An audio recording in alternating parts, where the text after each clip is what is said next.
Hello, everyone. This is Lenard Guzman here with Emily Robinson on the Modern Divorce Podcast. It's February 22nd, 2022. This is like Tuesday, like where everything's like in twos.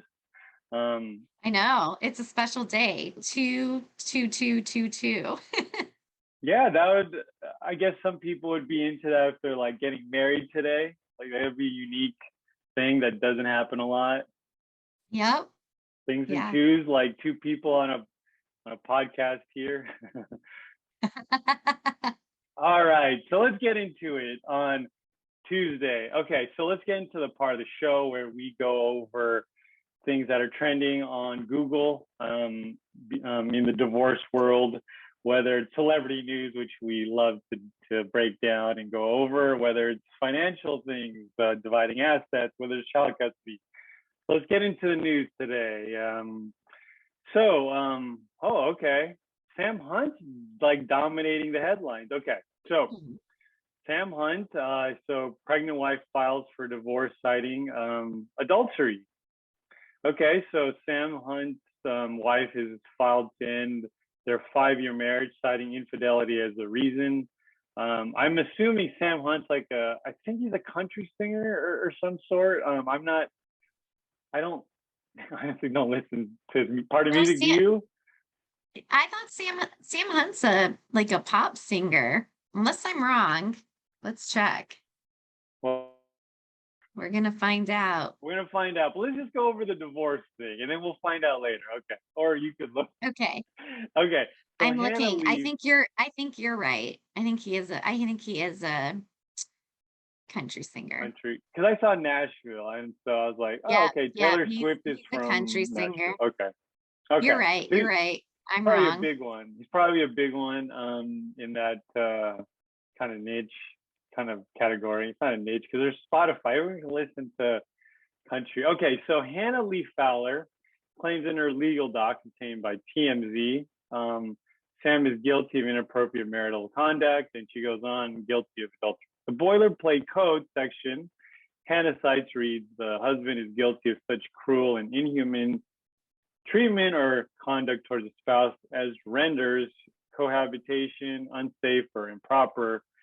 Sam and Hannah had not announced she was pregnant, but in the doc she says she's due in May. So the docs were filed in Tennessee, which isn't no default divorce state. She's asking for alimony. She also wants primary custody of their soon-to-be born child, and she wants child support as well.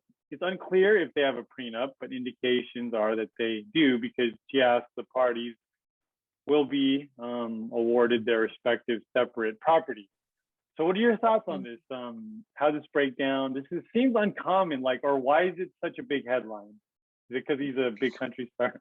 Well, I think it's because he's a big country star, and so those are always big headlines. But it sounds like it said it's in Tennessee, I think. So the rules may be different there than California. But so it sounds like, maybe because this one isn't as much of a amicable split as some of the ones you hear where, they're kind of like they make a joint statement to the press and they're like, oh, we're still going to be friends. And, it doesn't sound like this one is friendly like that. So, the more juicy it is, the more reports it gets. That's my guess. Huh. We'll see. So we have more celebrity news here. I think this is interesting. This Kim Kardashian one by BuzzFeed. So Kim Kardashian revealed that she uses Northwest artwork to monitor how she's feeling after admitting her and Kanye West's messy divorce is difficult on their children. So from what it says here, I'm not going to go really into it, but it's interesting how, because children kind of divorce kind of like take a lot of the, it's painful for them. And a lot of it, I find it interesting because it's kind of hard to express, like children, they don't have the vocabulary and the maturity to kind of speak out on it. And they almost like, I feel like growing up with like friends who went through the divorce, it's like this dark silence they're in. But so she uses her daughter's like art and drawings and seeing how she feels. Is there like other ways parents could kind of gauge how their child's feeling who go through divorces or messy things in marriages? Yeah, I mean, it's really interesting, and it's a good way to gauge how your kids are feeling because they can't always put into words their thoughts.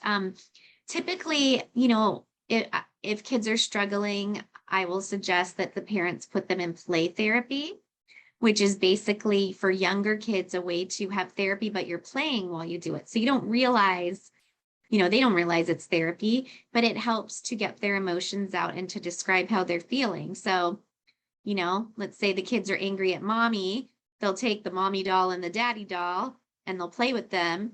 And, their anger will come out in the play so you can see what is bothering them and address it.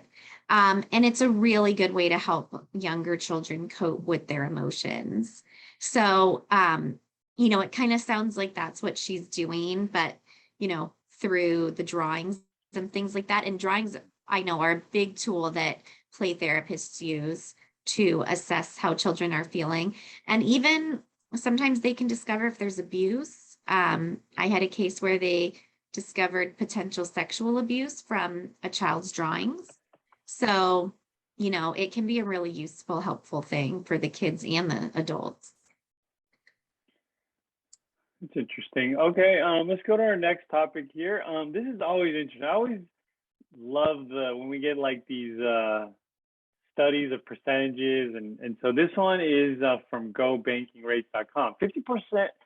54% of Americans say having a partner in debt is cause for divorce. So financial problems plaguing a couple can rapidly translate into relationship issues. 54% of Americans believe that having a partner who's in debt is a major cause for divorce in a new survey. So this survey of 2,000 Americans commissioned by National Debt Relief and conducted by One Poll found that 60% of Americans having been putting off marriage to avoid inheriting their partner's debt. It's no wonder debt affects our mental health and vice versa. The survey notes being in debt not only increased their anxiety, but also affected their retirement plans and marital status. So Sandra Radna, divorce lawyer and author of You're Getting Divorced Now What, told Go Banking Rates that in her practice as a divorce attorney, at least half of those she encounters are seeking divorce due to financial infidelity or different views about how to manage money or on how money should be spent. Quote, the decision to divorce is typically made after years of a couple arguing about the divergent views concerning money issues. To prevent these issues when considering marriage, discuss how and on what you'd like to spend money on as a couple, how much you would like to save, and the level of financial transparency with which you're each comfortable with. Yeah, money is one of the biggest reasons for divorce and one of the biggest stressors in people's relationships. And I think it's probably one of the things that people talk about before getting married the least. Like people will talk a lot about, kids and, where they want to live and things like that, which are all good and important and have to be talked about.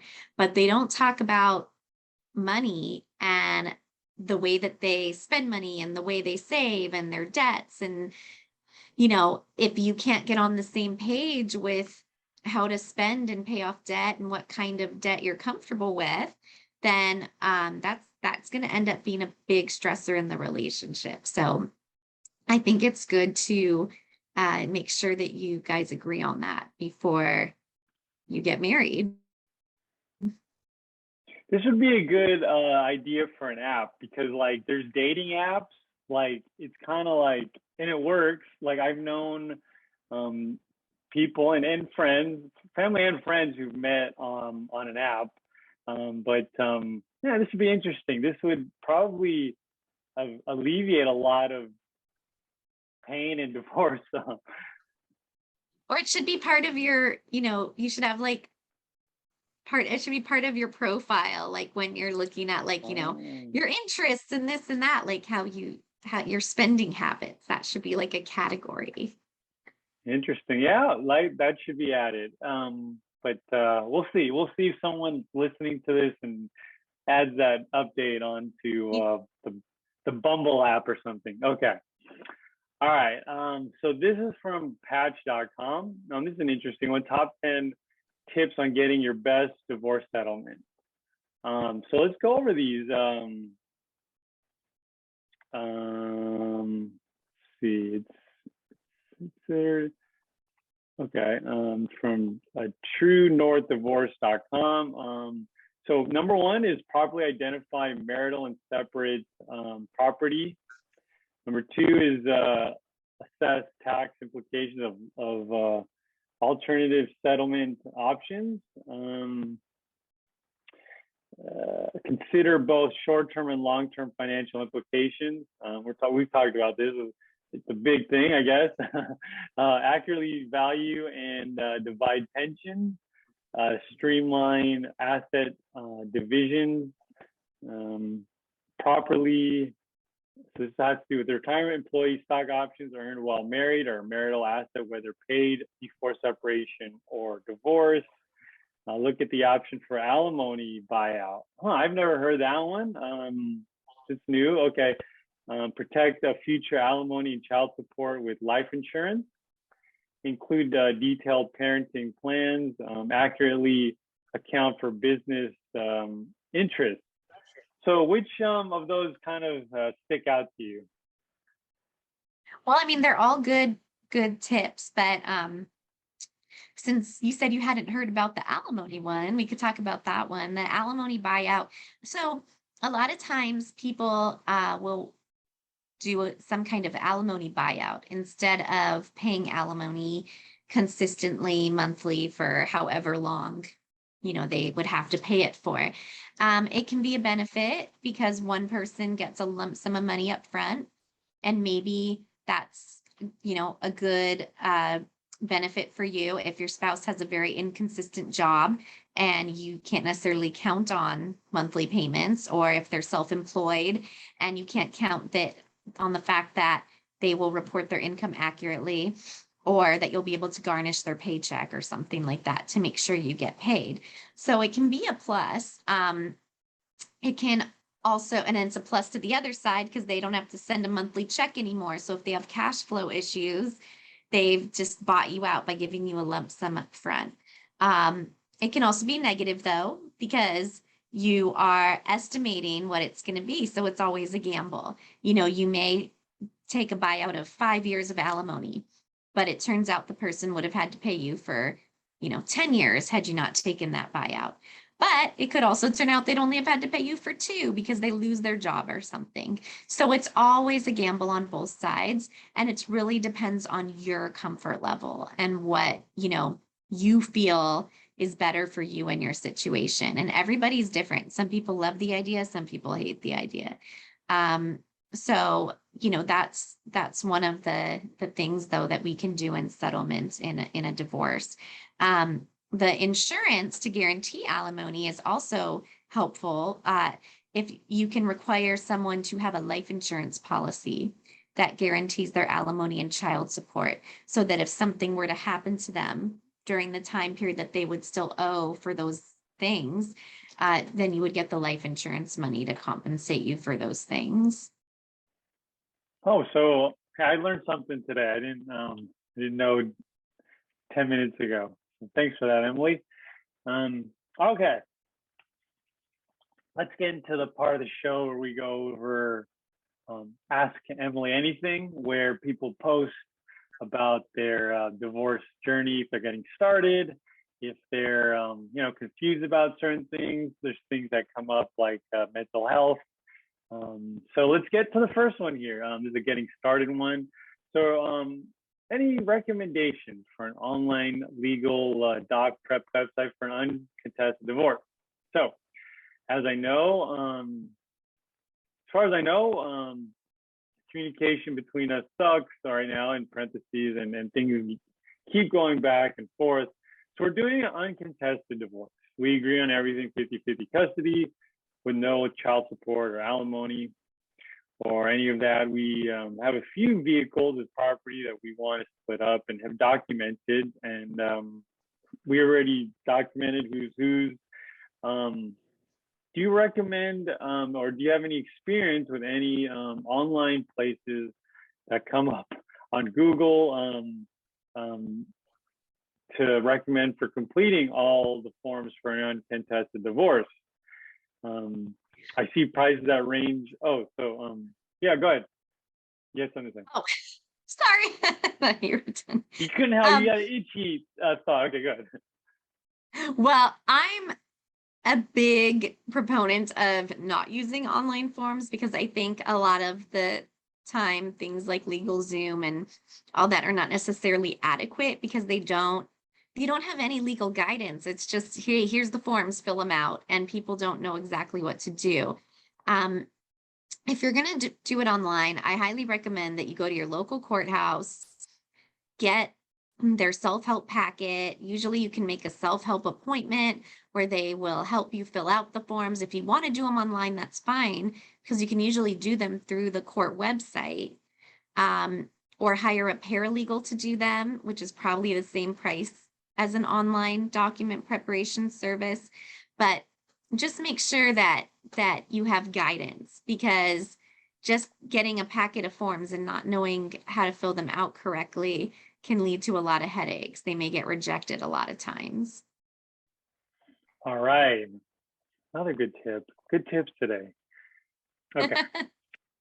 Second post. Okay, so the child custody one. How to establish residency for custody purposes. I'm in an abusive marriage. I recently left the marital home with my kids for separation. My spouse is agreeable to this break. I'm staying with my sister. I was advised to establish residency here so I could file custody, but it will take 6 months. How do I do it? What's the best thing to do? So I kind of didn't get that. They need to establish residency before they can file.